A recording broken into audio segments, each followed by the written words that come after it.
안녕하세요. 아이들이 어려워하는 수학, 별표 치는 수학만 쏙쏙 골라서 풀어주는 별표타파 별타쌤 박지영입니다.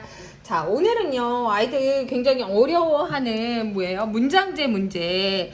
네, 문장제 문제 서술형으로 쓰는 방법에 문제 서술형 쓰는 방법 말씀드리도록 하겠습니다. 서술형 쓰기. 네, 아이들이 답은 다 내는데 사실은 문장제 문제나 이런 것들을 서술형으로 쓰는 거를 굉장히 어려워해요. 그래서 그거를 제가 간단하게 쓰는 방법이라 그거를 좀 키우기 위해서, 그런 능력을 키우기 위한 좋은 문제집을 제가 추천해 드리도록 하겠습니다. 자, 문장제 문제 서술형 쓰기 아이들이 굉장히 난감해하고 어려워하는데요. 저는 사실 아이들이 제일 중요한 건요, 글씨 쓰기를 되게 싫어해요. 그래서 우리 아이가 왜 글씨 쓰기를 싫어한다. 그래서 글씨 쓰기를 왜 싫어하는지를 먼저 파악을 하셔야 돼요. 이게 1번이에요. 문장제 문제를 정말 막 어려워서 못 쓰는 친구들보다는 이제는 이것들의 이유가 되게 커요. 그리고 길게 쓰기 싫어요. 근데 요거를 이제는 어머님들이 파악을 하셔서 뭐 연필 굵기가 문제인지, 연필 잡기가 문제인지, 운필력이 문제인지, 앞필력이 문제인지, 제가 이제 악필에 대해서 말씀을 드렸지만 그런 부분에 대해서 좀 고민을 하신 다음에 이제 구체적으로 제가 문장제 문제 쓰는 요령에 대해서 말씀을 드릴게요. 요령 그리고 문제집 추천까지 말씀을 드리도록 하겠습니다. 자, 이제는 아이들의 문제집 이제 서술형 문제 많이 풀리시는데요. 이제는 아이들한테 이제 문제를 읽잖아요. 문제를 읽으면 항상 뭐라 읽냐면, 저 별타쌤 뭐 이제는 문제풀이에도 계속 나오지만 구하려는 것에 밑줄을 쭉 그으라 그러세요. 구하려는 것에 밑줄을 쭉 그으세요. 밑줄. 그래야지 실수가 없고, 네, 긋기. 이게 가장 중요해요. 그리고 어떻게 서술형으로 문장제 문제를 풀어가는데 서술형 문제도 잘 풀 수 있다는 거예요. 서술형 문제를. 자, 한번 볼게요. 예를 들면은 구하려는 것을 어떻게 해야 되는지 한번 볼게요. 네. 영수는 수수깡을 10개씩 조금 당겨볼까요? 네. 영수는 수수깡을 10개씩 묶음 3개를 가지고 있습니다. 수수깡 8개를 샀다면 영수가 가지고 있는 수수깡은 모두 몇 개 있는지 풀이 과정을 쓰고 답하시오. 이 풀이 과정 쓰고 답하는 게 너무 싫은 거죠. 그죠? 자, 근데 이제는 구하려는 게 뭐예요? 구하려는 거. 아이한테 딱 이게 멋있게 얘기해야 돼. 구하려는 것이 뭔지 문제 한번 줄 치고 딱 그러면은 영수가 가지고 있는 수수깡은 모두 몇 개인지, 이게 바로 뭐예요? 구하려는 것인 거예요. 자, 이거 문제 볼게요. 가장 큰 수와 작은 수의 합은 얼마인지 풀이 과정을 쓰고 답을 해보세요. 가장 큰 수와 작은 수의 합이 바로 뭐예요? 구하려는 것이다. 이렇게 해서 구하려는 것에 대해서 문줄을 그을 수 있어야 돼요. 자, 네모 안에 들어갈 수 있는 몇십역 중에서 가장 작은 수는 얼마인지 쓰세요. 이게 바로 뭐예요? 구하려는 거예요. 가장 구하려는 거. 그래서 구하려는 거에, 자, 희영이는 색연필을 28자루 가지고 있고 연필을 6자루 가지고 있습니다. 6자루 가지고 있습니다. 색연필을 연필보다 몇 자루 더 많이 가지고 있는지 풀이 과정을 쓰고 답해보세요. 이게 바로 구하려는 거. 이런 구하려는 거를 밑줄을 쫙 그어 놓으셔야 돼요. 자, 구하려는 거에 밑줄을 그으면서 문제를 풀어야 된다. 그러면서 다음에 해주실 거는 아이한테 풀이 과정을 쓰는 요령에 대해서 이야기해 주시는 거예요. 풀이 과정은 100%는 아니지만 대부분 그래요. 풀이 과정은, 자, 한글씩, 한글로 이렇게 풀어야 해요 라고 한글식으로 써주고, 그 다음에 그거를 수학식으로 이렇게 계산해야 해요. 그리고 마무리로, 그래서 구하려는 것이 이거이어서는 것이 이거입니다. 이렇게 써주는 거예요. 그래서 아이한테 요령을 딱 얘기해 주셔야 돼요. 한글식으로 쓰고, 한글로 어떻게 풀었는지 쓰고, 수학식으로 쓰고, 그 다음에 뭐 하란다? 구하려는 것이 무엇입니다. 구하려는 것은 땡. 그래서 네, 여기에서 이제는 들어가는 말이, 멋있는 말이 따라서 구하려는 것은 무엇입니다 라고 적어주시면 된다는 거예요. 그래서 이게 사실은 굉장히 이제는 아이들한테 꿀팁이 될 거예요. 자, 한번 같이 어머님들 따라해볼게요. 한글식, 수학식 따라서 구하려는 것은 무엇이다. 네, 요런 패턴으로 이제 문제를 풀어주는 거예요. 자, 그러면 하나 볼게요. 네. 이러면요, 이제 쉬워져요. 예, 뭐 볼까요? 요거 할까요? 자, 얘를 한번 들어볼게요.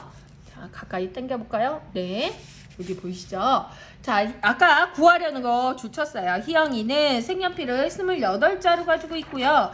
연필을 6자루 가지고 있어요. 색연필은 연필보다 몇 자루 더 많이 가지고 있는지를 풀이과정 쓰고 답해보세요. 구하려는 거 이제 밑줄 쳤죠? 자, 그러면은요, 네, 이걸 어떻게 해야 돼요? 이제는 한글씩을 먼저 써야 돼요. 제가 뭐 먼저 쓰자 그랬죠? 한글씩을 먼저 쓰라고 그랬죠? 그러면 뭐예요? 색연필수 빼기 연필수. 이렇게 써도 되고요. 색연필 애수에서 연필수를 빼면 이렇게 써도 돼요. 저는 이렇게 써도 된다고 생각하는데 이거를 한글식으로 쓰면 색연필수에서 연필수를 빼면, 자, 그러면 이제 무슨 식이 됐어요? 이거는 한글식이 된 거예요. 한글식. 그 다음에 그러면은 뭐 해야 돼요? 수학식이에요. 수학식. 한글식, 그 다음에 수학식. 수학식이면 뭐예요? 28 빼기 6이죠? 28 빼기 6은 22자루입니다. 그래서 뭐 써야 된다 그랬어요? 제가 중요한 거? 그렇죠. 따라서 구하려는 거. 구하려는 거 뭐예요? 색연필은, 여기 구하려는 거. 색연필은 연필보다 몇 자루 더 있다? 보다 22자루 더 많이 어떻게 있다? 가지고 있다. 가지고 있다. 이러면 어때요? 멋진 풀이과정이 되는 거죠. 네, 어렵지 않으시죠? 그래서 지금 제가 조금 썼는데 한글식, 수학식 따라서 구하려는 것, 이렇게 정도 적어주시면 돼요. 자, 그러면 하나 더 해볼게요. 3학년 2학기 곱셈 볼게요. 문제 읽어볼게요. 연필 16타와 볼펜 13타가 있습니다. 연필과 볼펜은 모두 몇 자루인지 풀이과정을 쓰고 과정을 쓰고 답을 해보세요. 자, 구하려는 거 모두 몇 자루인지가 구하려는 거예요. 자, 그러면 무슨 식 먼저 쓴다고요? 한글식은 먼저 쓴다 그랬어요. 한글식. 그죠? 한글식. 자, 한글식, 수학식. 한글식. 연필 16타는 몇 곱하기 몇이에요? 16 곱하기 12 이므로 몇 자루? 129자루. 이고, 자, 요번에 또 한글식, 수학식. 여기 수학식 들어간 거죠? 자, 연필 몇 타는? 13타는 13 곱하기 12 해서 네, 156자루이다. 자, 이제는 뭐 써야 된다 그랬어요? 한글식 쓰고 수학식 쓰고 그 다음에 따라서 구하려는 거. 따라서 구하려는 게 뭐였어요? 연필과 볼펜은 모두, 연필과 볼펜은 모두 몇 자루다? 모두. 자, 이것도 뭐예요? 수학식 들어가야죠? 192 더하기 156. 그러니까 한글식, 수학식이 번갈아 가면서도 들어갈 수 있다라고 해주셔야 돼요. 루입니다. 이다. 자, 따라서 구하려는 것을 써준다. 그래서 348자루. 이렇게만 해주시면 된다는 거예요. 그래서 아이들이랑 한글식, 수학식 이렇게 되는 거고, 저는 이렇게 한글식, 수학식 했는데도 아이가 너무 감이 없고 어려워해요. 우리 애는 자꾸 이렇게 감을 못 잡고 이런 거 서술형 쓰는 거 너무 어려워해요. 그러면은 저는 사실은 과감하게 이거를 문제가 이런 문제 있잖아요. 그러면은 아이가 어떻게 쓸지 모르겠어요. 답은 아는데. 그러면 그냥 이렇게 해서 답을 필사하게 좀 해주세요. 필사. 똑같이 따라 쓰라는 거예요. 그러면 여기에다가 바로 쓰는 건 아니고, 자, 연습장에다 한번 연습해서 써요. 쫙 아이가 보면서 아, 이거 이렇게 해서 쓰는 거구나. 연습해서 썼어요. 연습해서 쓰고 그리고 나서 여기 한 번 더 쓰라 보세요. 그럼 2번 쓰잖아요. 그러면은 좀 감이 생겨요. 저는 사실 학습 중에 제일 좋은 것들의 학습법 중에 하나가 필사라고 생각하거든요. 좋은 거를 따라 쓰는 거 굉장히 좋은 점이에요. 그래서 자, 제가 말씀드린 그러면요 다시 원래도 할게요. 이렇게 한 글씩 수학식 따라서 구하려는 것은 무엇입니다 했는데 아이가 못해. 그러면은 필사해. 필사도 좋은 공부다라고 보시면 돼요. 이거 따라 써도 되나? 싸우는 것보다 낫다는 거죠. 그래서 필사 얘기 드리고요. 마지막으로 제가 이제는 좋은 문제집 하나 추천드린다고 했어요. 어떤 문제집 추천드리냐면요.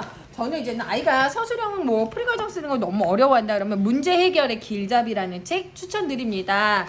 자, 이거 같은 경우 보면요. 문제 해결의 길잡이, 원리 이렇게 있고요. 그 다음에 뭐가 있냐면 네, 심화 과정이 있어요. 그래서 요거는 1학기에 하나씩 나와 있고 심화는 네, 한 학년에 하나인데요. 저는 사실은 심화보다는 이 원리 그냥 해주시면 좋을 것 같아요. 그래서 이거는 뭐냐면 아이가 이런 서술형을 쓸 때 이제는 요령을 문제를 분석하고 그리고 해결 전략을 하고 풀이 과정을 쓰는 연습을 자연스럽게 할 수 있거든요. 그래서 이런 것들을 이제 뭐 카드에 대한 이야기면 윤서가 가지고 있는 카드에 쓰여있는 도수의 합은 얼마인지 오른쪽에 쓰여있는 수는 무엇인지 그래서 생각의 과정을 좀 정리를 해놨어요. 그래서 이런 것들을 좀 아이가 많이 풀게 되면은 자연스럽게 문제 해결을 할 수 있는 되게 좋은 방법이 되고 서술형도 여기에서 쓰는 풀이 과정을 쓰는 연습을 네모칸만 넣다가 나중에는 그냥 쓰게 되거든요. 여기 보시면 이렇게 그냥 쓰게 돼요. 그렇기 때문에 연습이 돼서 자연스럽게 연습할 수 있다는 거죠. 그래서 요거 좀 연습해 보시면서 해주셨으면 좋겠습니다. 마지막으로 문장제 문제에 좋은 문제 해결의 빌잡이라는 책까지 제가 네, 소개해 드렸습니다. 자, 오늘까지 해가지고요. 문제풀이 제가 마쳤는데요. 다음 시간부터는 제가 단원평가 꼭 이런 문제 나온다. 단원평가 꼭 이런 문제 틀린다. 이런 것들에 대해서 같이 이야기 드리려고 합니다. 자, 기대해 주세요. 다음 시간에 만나요.